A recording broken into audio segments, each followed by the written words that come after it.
There is a place where the largest land carnivore on Earth reigns supreme, feeding on a bounty of salmon in the shadow of one of the most ominous volcanic skylines in the world. The climate here is as harsh and unforgiving as its carnivores and its geography. With 65 inches of rain per year, and much of it coming with 40 to 60 mile-an-hour winds, the Alaska Peninsula can be a beautiful place or a place that tries your soul. Welcome to Nosler's Magnum TV.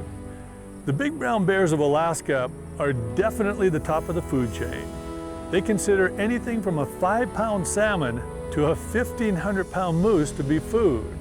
These giant omnivores are always on a mission to feed. This week, the Magnum Hunt Club's James Bryan, Tim Harrell, and member Brian McLaughlin are headed to the famed Alaska Peninsula in search of the biggest bears in the world and the adventure of a lifetime.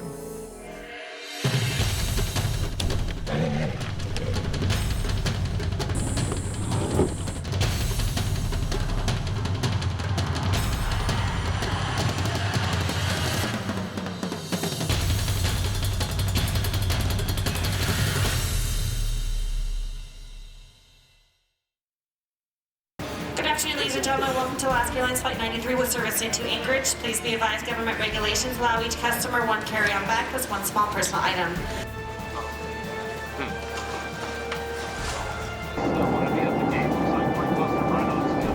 Made it into King Salmon, now we're going to get on a lot smaller plane. Hoping to get into Perryville yet today, but we've got a bunch of stops to make. There's villages along between here and there, and it's all dependent on weather now. Everything just is held up, waiting for a break in the weather. Our flight was already supposed to have left 2 hours ago, but when you get to this point, you're just on adventure time. It's 3:30. This flight was supposed to leave at 9:20 this morning, but at least it's leaving. It sounds like we're going to Perryville.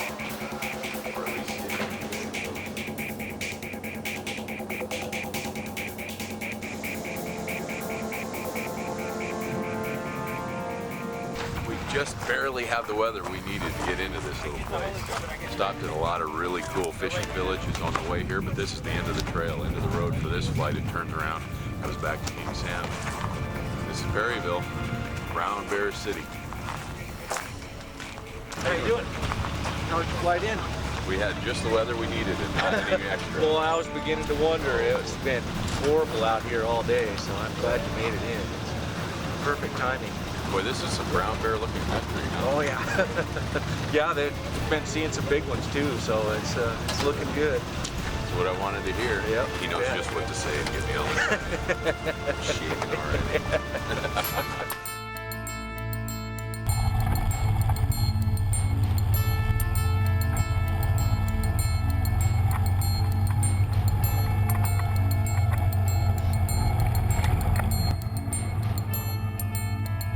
Perryville just celebrated their 100th anniversary of being here in Perryville.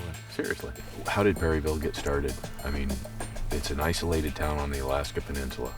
How did they get here? You can't even travel here by land. It used to be they were in the village of Katmai, further up the Alaska Peninsula, and when Katmai erupted in 1912, it just about wiped out every living thing on Kodiak Island. There was 2 or 3 feet of ash that covered the ground, and Captain Perry went up and picked up all the survivors and brought them down here and dropped them off so that they could there's fresh water here, there's salmon, great place to live, clams, crab, halibut, everything that goes with it. So that's how it started. It used to be called Perry, and then in 1914 the post office came and made them change it to Perryville. So that's been that way ever since. Wow. Bud, when guys call into the Magnum Hunt Club and they want to book a brown bear hunt, the conversation always gets to that same debate. Should I go in the spring or should I go in the fall? What do you think? Spring, the bears are just coming out of their dens, nice long hair, long claws. There's no leaves on the brush, so you can see through the alders, pick them out. Fall, everything's got leaves, everything's green, the bears have plenty of room to hide. Fall, bears are out. You see lots of bears every day. They're concentrated on the salmon streams. They're 2 completely different hunts. Just depends on what you're looking for. Well, here we are in the spring, you and I sitting in the same country where you and Tim sat just last fall and experienced that kind of a hunt. Early October on the Alaska Peninsula is definitely a special time. And the main thing that makes it so special, silver salmon. That's the time period that they're going to make their runs up the rivers and the tributaries to spawn. And that's what's bringing those big bears down around those creeks. They want to eat fish, I want to eat fish. And to be able to go out in an hour and a half and catch 15 or 20, 12 to 16 pound silver salmon, there's a lot of people going a trip just for that. So you talk about a fringe benefit to a brown bear hunt. I know I, for one, could stay out there for 3 or 4 days and do nothing but fish. It's time to go in and have breakfast. And breakfast doesn't get any fresher than that right there. Now, coastal Alaska, especially on the peninsula, is just rugged, rugged country. You're in the bear's habitat. He is definitely king out there. He's not afraid of anything. He's used to running things in his world, and you're going into that world, and you have to remember that. And something special about being out there. I mean, not only is it beautiful, but you know it is one of the truly wild places in the world. All right, well, this is actually a hosted hunt for Magnum Hunt Club members. And Magnum Hunt Club member Brian McLaughlin, we think, just got here on the plane. Now, our schedules were supposed to be together, but he had a conflict, had to come in late. But looking forward to seeing him if he's here. How you doing? Hey, Brian. Good to see you, brother. Good to see you. Yeah. Your timing is impeccable. Excellent. Excellent. You're gonna have fun. Bears have just started coming out. That's what I heard. Well, Bud, here we are in Perryville, my first trip to Alaska. James Bryan was here, and he didn't get a bear. Some really tough weather, tough spring, a lot of snow. James had a tough hunt, but we're looking to get it done here in the next few days. Forecast is looking better, so our odds are certainly going to be improving. Really excited to be here, and let's get her done. Welcome to Alaska.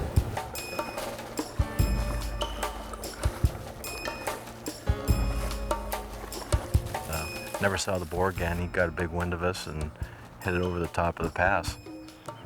Headed up to parts unknown. Last day of the brown bear hunt today, last day of the season on the Alaskan Peninsula. It's going to happen today or it's not going to happen at all. We just spotted a nice bear about 2 miles away. It's 7:40, got good wind. We're going to go for it and see if we can't get on him before dark. Nice bear. Looks like this one eluded us. Well, we'll push up in there just a bit more and just set up on a hill and wait, see if he'll come feeding out in the open. He's probably just in here feeding somewhere and just not showing. So we'll work up, find a spot, sit down, give him some time. Spotted a bear. Last light. We're gonna put it out and try to get it right now.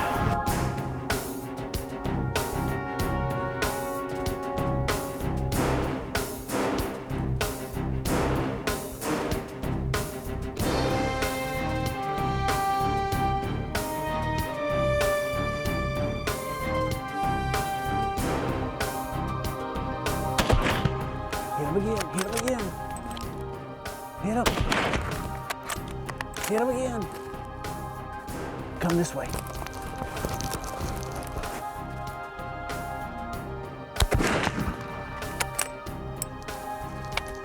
Fill your magazine, let's go.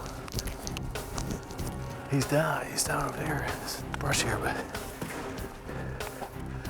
we put a few bolts in him. Yeah. We did. Yeah, it's good shooting though, lots of hits. We'll just give it some time. This is the last minutes of the bear season on the Alaska Peninsula, and we just dropped one. Wow. What an emotional trip. Congratulations. Good. Thanks, bud. What a hunt. What a stalk. Nice bear. Look at that hide on. Wow. Nice. They're just beautiful. Amazing. This time of year. Amazing hide. I just didn't think we were gonna get this done. I just didn't think. We didn't have much more time, that's for sure. We had no time left. Braving the weather and the hardships of the Alaska Peninsula is enough of a challenge in and of itself. let alone when you throw in hunting for one of the largest predators in the world. It definitely raises the bar. And it's obvious after watching today's hunt that James did his research when he hooked up with outfitter Paul Brand. And it's that research and preparation, or lack thereof, that can make or break a hunt like this, the hunt of a lifetime.